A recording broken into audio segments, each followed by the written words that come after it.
Приветствую всех любителей астрономии! И сегодня в пик метеорного потока Персеиды нам дали погоду и предложили нам посмотреть это зрелище. Естественно, я поехал его посмотреть, потому что, во-первых, комары голодные у меня в поле, надо покормить, они тут прям повсюду, их очень много. Ну что поделать? Ну, поставлю камеру, попробую, может, какой-нибудь залетит, все-таки пик.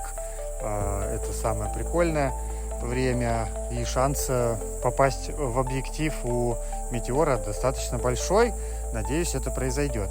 Вот. Ну, давайте, в принципе, сразу посмотрим, что у нас получится, потому что ничего особо нового-то у меня тут нету. Все точно так же. Снимать я буду на просто китовый объектив. Поставлю и пускай вот, щелкает зону неба. Ну, в принципе, и все. Погнали смотреть.